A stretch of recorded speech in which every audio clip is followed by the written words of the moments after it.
Alright YouTube, what's going on? It's your boy King Ray Diamonds here. I'm back with another video. Today I'm going to be talking about builds, Blacksmith, and Tea House. Alright? And if you didn't know, we on Nioh 2. Okay? For anybody who didn't see my previous video, it's on my page, go check it out. I did beginner tips. That's for people who pretty much are just now getting the game, or just decided to get the game. I know the newer version, the complete version, is coming out on PC very soon, so for anybody who might not know what to do or might need some help on what to do, what to start on and how to begin, go check that video out. I think it'll help out any new players that might want to get into the game. Just remember to like, comment, and subscribe if you like the videos. If you have anything to say, if you have any feedback you want to give, by all means put it down in the comment section. Let me know and I'll try to get back to you as quickly as possible. So like I said, today we're going to be going over builds, Blacksmith, and Tea House. Those are three important things I think that play a big role in this game moving forward. So yeah, let's get right into it. So first thing I'm going to take you to is the Blacksmith. In the Blacksmith, this place is literally where a lot of the game will be played after you finish the first difficulty. So the first difficulty will be Dream of the Samurai. Once you finish Dream of the Samurai, that's when the Blacksmith will come into play largely, because you'll be forging new items and trying to craft builds and trying to get ready for the higher difficulties. Okay, so as you can see, everything is pretty much in order. Team Ninja pretty much did a good job with this. They put everything in order. They even explain stuff.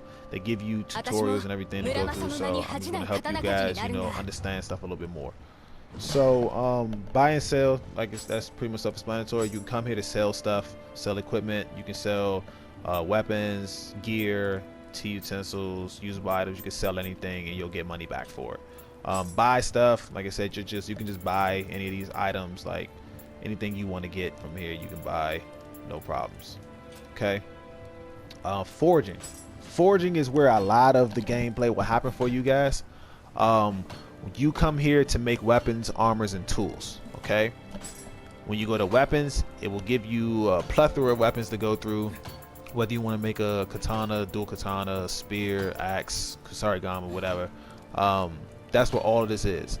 Each of them has a value next to it, meaning that this is how much they cost to forge. Some may cost more than others, some may not. It just depends on what you want. You gain weapons and gear through playing the game. If you play the game, more weapons and gear will come available to you in the Blacksmith, so you'll be able to forge whatever weapons you want. So say you just like the look of, maybe you like the look of the Tagakemaru, forge it. You can forge it here. If you want to use that weapon, by all means use it. Now there are certain weapons that will not become available to you just from playing the game, unless you somehow beat a certain boss or enemy and they drop what is known as a smithing text. Now smithing texts are basically they're items that allow you to unlock different weapons that wouldn't be available through other means, such as, like I said, just playing the game. For example, this item right here, I think I got this item from beating one of the bosses in the Dream of the Nioh difficulty and stuff. Like, different bosses drop different smithing texts. Okay, when you get smithing texts, they will appear here with like that yellow, you see that yellow exclamation point used over that axe. They'll appear here as a newer item that you just recently acquired, and you can forge them and use them whenever you want. Now each item has a different special effect on them. Okay, now you may be able to get these special effects on other items, but they just come with a base effect just to start you off with something. Okay, now you might see this green text right here. That means that that item is part of what is known as a set. So I think this is called the Vicissitudes of Life set. Yes, so this set belongs to these. So the Transient Blade, Coin Threader, Pit Viper's Robes, Hakama, and Shoes. That is a set. Okay, each of those sets that have this green text have bonuses. So if I was to equip each and every one of those sets, like each and every one of those items in this set, I would acquire all of these bonuses. So active skill, key consumption, key, meta damage versus yokai, auto life recovery, purification. I will acquire all of those bonuses if I were to equip each piece of armor or weapon from that set. Alright? That's when you get into build crafting. When you build craft, you want to make sure that you're using set bonuses. Okay? It's okay to put together different pieces of gear, but you want to make sure each piece of those gear is a part of a set, because those give the most bonuses. Like this weapon right here isn't a part of a set, so if I was to craft it, it wouldn't come part of a set, and it would just give me the bonuses that it's crafted with. But this right here will have bonuses on the weapon itself, in addition to the set bonuses that I get from having each one of those pieces of gear equipped. Okay, so when you come to the forge section, you're going to want to forge a weapon. You're going to want to choose a set and forge a weapon under that set to help you, make your build and start off. Okay, same goes for armor. Armor is the exact same way. You get armor sets and stuff from fighting enemies, and when bosses drop smithing texts. Okay, next we're going to go through soul matching. Soul matching is going to be probably the most important place to go to in later game. Reason why is because you're going to want to make your gear as powerful as possible, so soul matching will come into play around that time. Through soul matching, you can soul match weapons and armor. What happens with soul matching is you're basically taking a stat from another weapon and putting it on the one you want. So for example, say I wanted to this right here, melee key damage. You see that little white bracket next to melee key damage? That means that that stat is transferable. I can put that stat onto another weapon if I wanted to. Okay, only thing that I need to do is make sure the familiarity of that weapon is completely maxed out. Once the familiarity is maxed out on that weapon, I can transfer the melee key damage to whatever weapon I want it to be on. Okay, that's what soul matching is. Soul matching allows you to pretty much, you see how this weapon has every single bar under special effects field? That means I completely maxed out this weapon's special effects by basically using soul matching. I transfer each one of those. I transfer about two or three of those skills onto this weapon to make it look like this. This is what normal weapons that haven't been min-maxed looks like. They probably have 2 to 1 slot open for me to transfer a skill onto there, but that's what it pretty much is for. Another feature of soul matching is to make the plus value of a weapon higher. So for example, you see next to these weapons, I have like it says in parentheses plus 61, plus 33, plus 31, and all that extra stuff.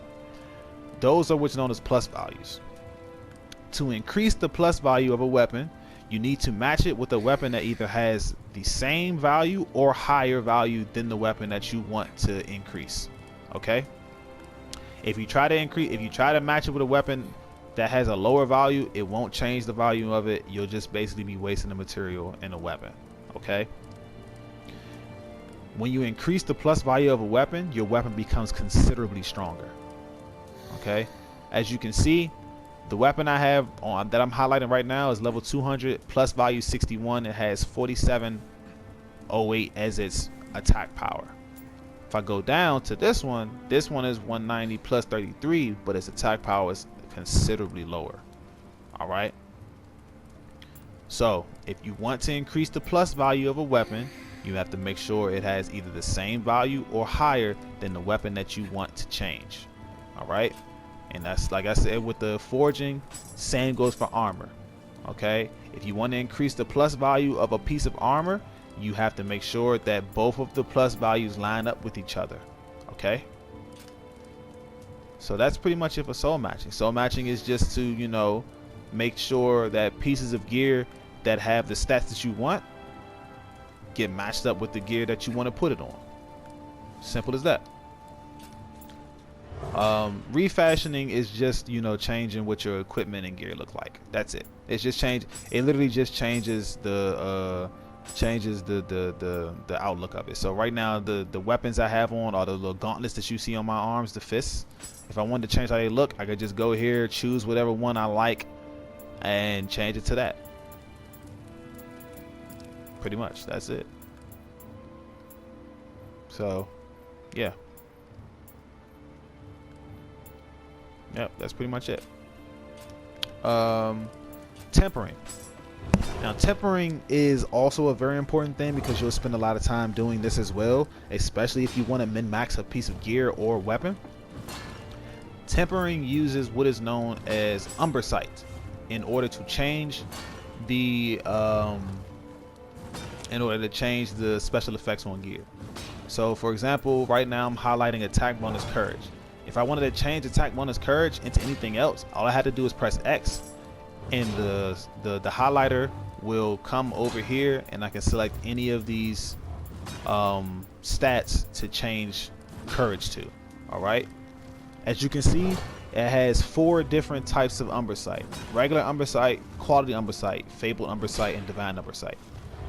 Each of which gives a different stat, but the higher you go with the umbrasight, the better the stats. So, for example, umbrasight is the lowest, divine umbrasight is the highest. If you go to if you look at umbrasight, quality umbrasight, fabled, and divine, the stats become better and better the higher you get. So, for example, guard key consumption is not as good as melee attack key consumption. Reason why is because melee attack key consumption helps you save key while attacking, while guard only helps you save key when you're guarding, and more than likely that's not really going to do too much for you depending on your playstyle, I suppose. But I think you get the gist of it. Like I said, it's different. So yeah, pretty much like that. That's pretty much what that is. Like, you just come here to change the stats of your gear to make it better than this. That's it. That's what tempering is. Same goes for armor as well. Like I said, you can temper armor, you can even temper accessories just to, you know, add a little bit extra to your gameplay. Remodeling is the effect of changing the scaling stats of certain weapons. That's it. You change the stat of a certain weapon. So, for example, this sword right here scales with heart, strength, and skill. This sword right here scales with courage, strength, and skill because I changed its scaling stat through the transform bonus courage. But that comes later game, so you don't have to worry about that until you get later on in the game. So I'll just focus on this one right now since these are the main natural stats of it.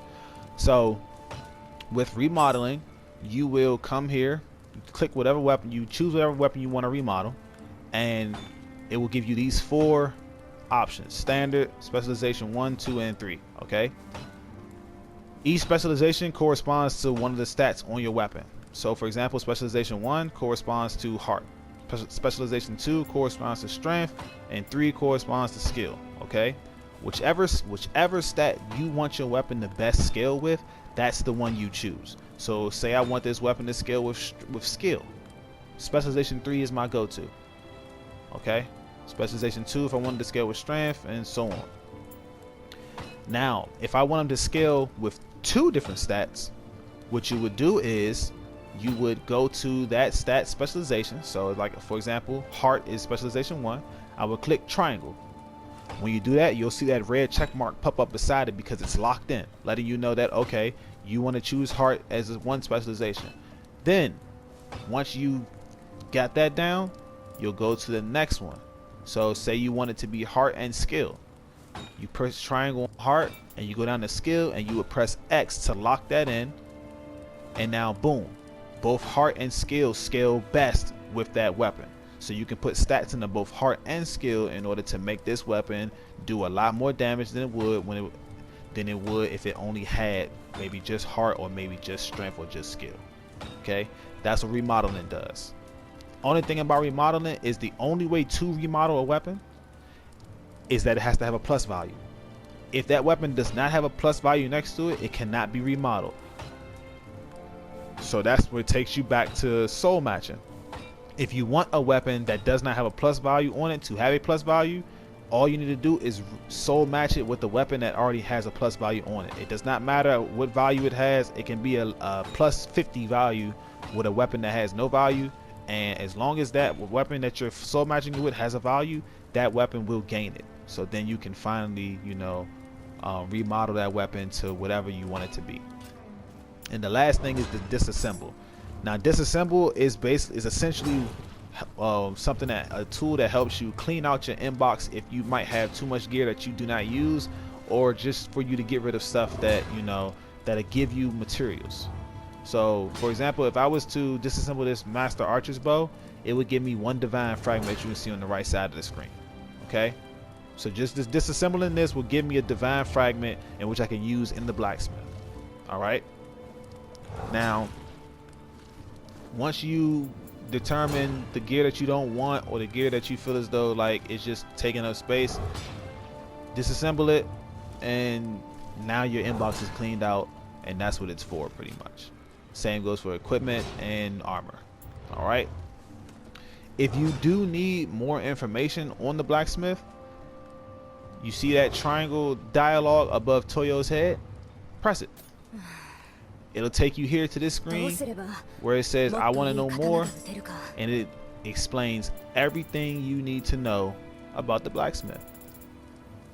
So say my explanation wasn't good enough for you, and you like, you know what, he told me something much about it, but I need to know a little bit more.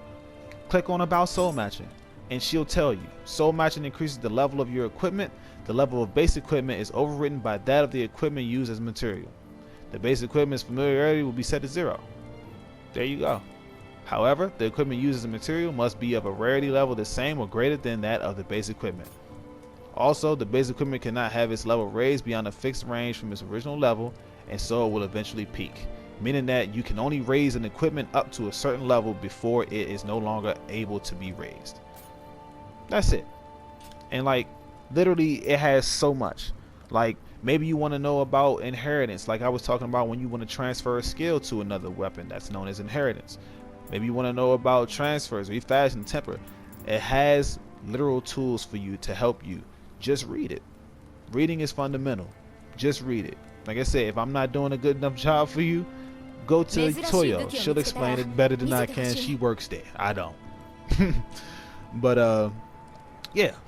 And everything else pretty much is explained to you there. That's why I said Team Ninja did a pretty good job, you know, helping explain the stuff in there. But that's pretty much the basics of the blacksmith. Next we'll move on to the tea house. Alright, so now we're going to go to the tea house. Hidden tea house right here. This feature I think comes available once you open the last region, which is Afterglow. I think that's when it comes available. But the tea house is basically a place to come and trade goods for glory. Now glory is attained, I'm not sure if you watched my last video, but glory is obtained through farming Revenant Graves or online co-op. You use glory points to trade items. Some of these items are useful for crafting builds, like weapons, armor, tools. Like some of these items are useful for crafting a lot of things. So don't sleep on the tea house. Tea house is a very clutch feature that the game gives you to help you craft builds and, you know, min-max stuff and do all the everything. It even sells Book of Reincarnations, Zen manuals, candles, all that stuff. Like it's a really good place. Even the Choco Cups, like you can come here, buy Choco Cups and you'll be fine. You can also, you know, buy faces and transform how your character looks and stuff. I don't do that. I like my character as she is, and so forth. So tea house, you also have which is known as a clan. Here you can join clans to get like additional bonuses to your character. I think right now I'm part of the Meta clan. Meta clan gives you a bonus to grapples and also to thrust damage. I don't really care much for the thrust damage, but the grapple damage for me personally helps me in my gameplay. Okay, so it's a lot of clans you can choose from. Each clan has its own stat buffs that it comes with. So check them out, look them over, see what clan you think might help you out, and you know, that is personal preference. That it's not really a perfect clan to choose. It's not really like the best clan to choose. It's more so of like what you like and what you think will help you in your build. But when you're coming here, you'll have what is known as a tea utensil. Now, tea utensils are obtained basically from just playing the game and defeating enemies. You'll randomly obtain tea utensils, and once you do, you'll bring them here and you'll come to appraise tea utensil.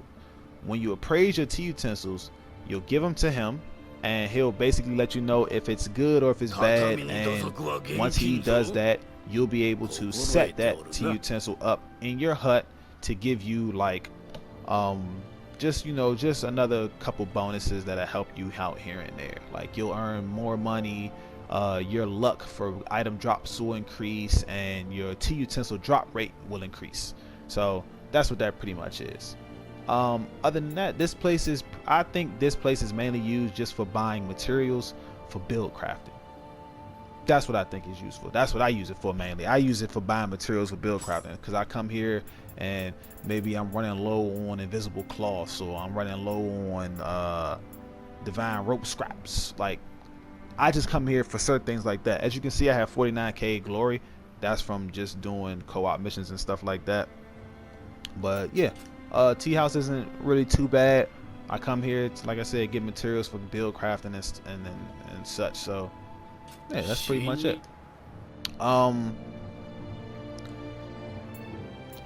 That right there kind of, you know, explains a lot of the game.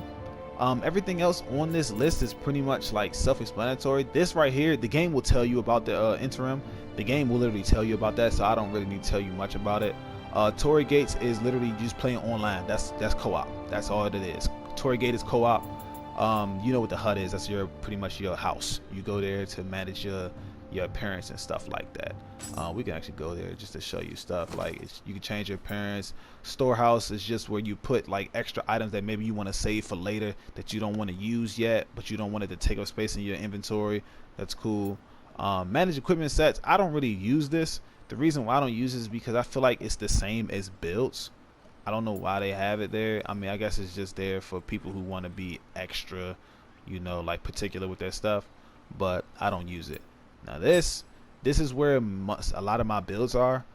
I have the Taijutsu Master, Master Swordsman, Corrupted Swordsman, Purified Monk. Like, I had more builds, but I got rid of some just to clear up space. But this place is where you come to like save your multiple builds that you might make. Like, for example, maybe you want to make a Odachi build. Come here, save it, boom.